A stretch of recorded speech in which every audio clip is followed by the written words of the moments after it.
It was a challenge to try and capture something as iconic as Alcatraz.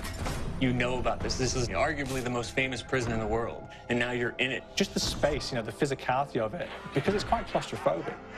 When modern-day prisons are designed, they really consider not intimidating people or making the spaces, as least stressful as possible. Well, Alcatraz didn't suffer from those restrictions. They did the research, they went out, studied Alcatraz, not just from books or internet. They were actually there to feel the environment, so it really sets a mood that gets you a little spooked. Well, we kind of started with the base layout of Alcatraz. The entire island we ended up roughing out in kind of a white box form, and then figuring out what play spaces we wanted to use out of that, what would be the most interesting areas to play in, and the connections between spaces, and spaces that the public doesn't necessarily get to go into. We really did a lot of pushing to really enhance that psychological horror aspect that we're really looking for. And this is a really good opportunity to really tell something special. Like I got stuck right through the gates to hell! This time around, I feel like it's been identified that there are these side missions that you're going to go out and try to accomplish. Al and the rest of the groups put together this escape plan, but the point is to get the parts and assemble this plane so they can get off the island. We did something new for the first time. We have actually contextual music that goes off. So that's a first for zombies. And it's all based around this horror thriller aspect. Every location will have a specific stinger that you hear when you find it, when you discover it, when you start unraveling the story. We start building on the music that you're hearing, and it's really enhancing that experience and going along with it in parallel.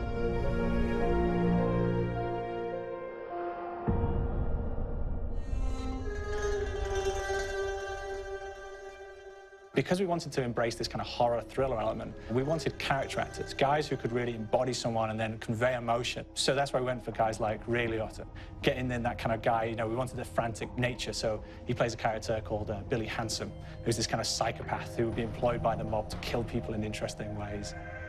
Chaz Palminteri, he plays a guy called Sal DeLuca, an old mob boss.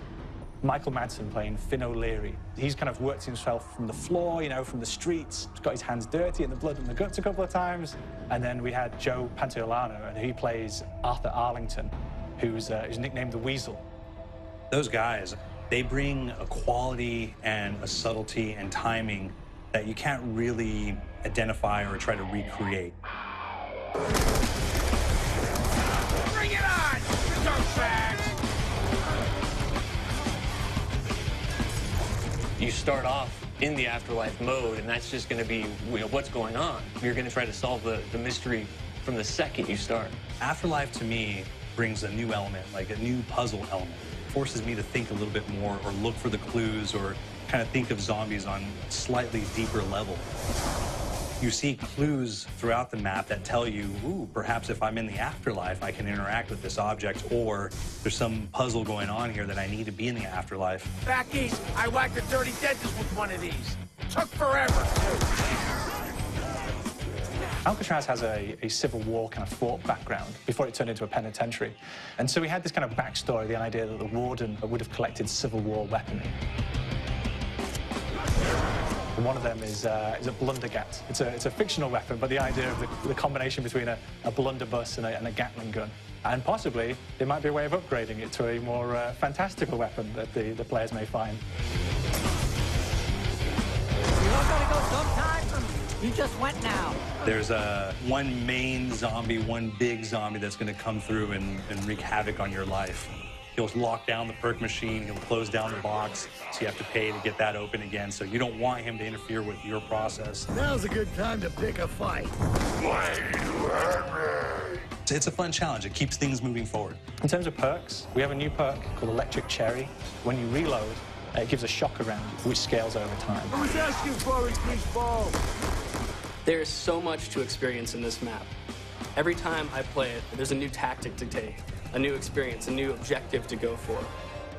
But there's also this layer of things that we aren't exactly exposing to the players right off the bat and will need to be discovered. Don't let me go. Is it the calling we hear? We've got the undead in there, we've got these historical elements, and these fantastic actors all seem to be with peace with each other in this kind of same world. So it's magical, and our team is incredibly excited by it. This is the call.